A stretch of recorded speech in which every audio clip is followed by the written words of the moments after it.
bite. Insect bites are puncture wounds or laceration made by insects. An insect may bite in self-defense or when looking to feed. Insects typically inject formic acid. This can lead to blisters, inflammation, redness, swelling, pain, itching, and irritation. The reaction depends on type of insect and the individual sensitivity. Bites from fleas, mites, and mosquitoes tend to cause itching rather than pain. Coming to the symptoms of a bad reaction to bites and sting, if you are bitten or stung, you may see or feel the insect on your skin during the attack. Some people don't notice the insect and may not be aware of the bite or sting until one or more of the following symptoms emerge, which includes swelling, redness or rash, pain in the affected area, itching, heat around the site of the bite, numbness. Symptoms of a severe reaction requiring immediate medical treatments include fever, difficulty breathing, nausea or vomiting, muscle spasms, rapid heartbeat, swelling of the lips and throat, confusion, and loss of consciousness. If you feel ill or experience flu-like symptoms in the days following an insect bite, see your doctor for tests to rule out infections or diseases you may have contracted from the insect. Now, coming to the reactions to bites and stings, the venom injected in your body from the bite or sting of an insect will cause your immune system to respond. Often your body's immediate response include redness and swelling at the site of the sting. Minor delayed reactions include itching and soreness. If you are very sensitive to an insect's venom, bites and sting can cause a potentially fatal condition called anaphylactic shock. This can cause the throat to tighten and make fatal condition, breathing difficult, or cause low blood pressure. Some bites and stings may cause illness when venom contains infectious agent. Now, who is at the risk for bites and stings? Anyone can be bitten or stung by an insect, and bites and stings are very common. You are at greater risk if you spend a lot of time outdoors, especially in rural or wooded locations. Children and older adults may have more severe reactions to bites and stings. Diagnosing bites and stings. Many people are aware they have been bitten or stung because they see the insect shortly after the attack. Although you shouldn't further provoke an attacking insect, try to preserve the insect. If it dies following the bite or sting it's identified may help your doctor properly diagnose your symptoms. This is especially important for spider bite as some species have dangerously potential venom. Treating a bites and stings.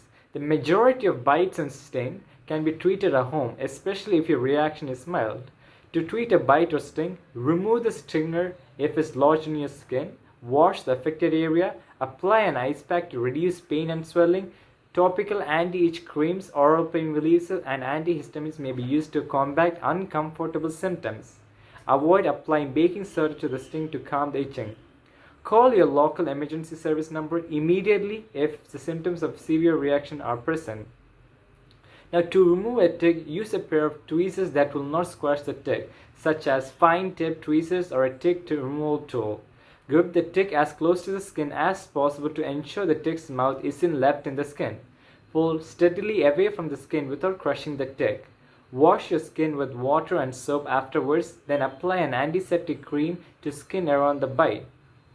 Then, coming to remove a sting, if you have been stung or sting have been left in your skin, you should remove it as soon as possible. Scrape it out sideways with something hard edge such as bank card or your fingernails if you don't have anything else to hand.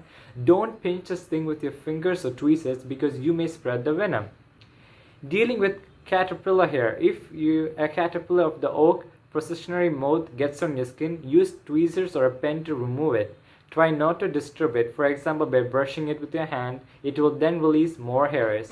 Rinse your skin with running water, allow it to air dry, and then use sticky tape to strip off any leftover hairs. Use calamine ice packs. A pharmacy remedy contains 3.5% ammonia to relieve the itch. Remove all contaminated clothes and wash at a high temperature as the fabric allows. Do not towel yourself after the rinsing or use creams containing antihistamine. First aid instructions while waiting for the paramedics to arrive. Loosening the victim's clothing, laying them on their side, performing CPR if the breathing or the heartbeat stops. Then if you believe a spider or the black widow or the brown reclusive variant has bitten you, Seek emergency medical treatment immediately if the symptoms seem minor or haven't emerged. Scorpion bites also should be treated in the emergency room regardless of symptoms.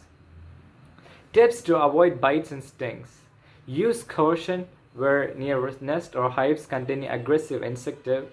Hire professionals who have the proper safety equipment to remove a nest or hive. While spending time outside, take preventive measures such as remain calm and move away slowly if you encounter wasps, hornets, or bees. Do not wave your arms around or swat at them. Cover exposed skin if you're outside at a home or to die. When insects are particularly active, such as sunrise or sunset, cover your skin by wearing long sleeves and trousers. Wear shoes when going outside. Apply insect repellent to exposed skin. Repellents then contain 50% DEET, diethylamide, are most effective. Wearing neutral colors and avoiding floral patterns. Avoid perfume and scented lotion. Never disturb insect nets. Avoid camping near water such as ponds and swamps because mosquitoes are quite high there. Keep food and drink covered when eating or drinking outside, particularly sweet things. Wasps or bees can get into open drinks and cans if you're drinking from. Keep doors and windows closed or put thin netting or door beads over them to prevent insects getting inside the house. Also, keep the windows of your car closed to stop insects getting inside.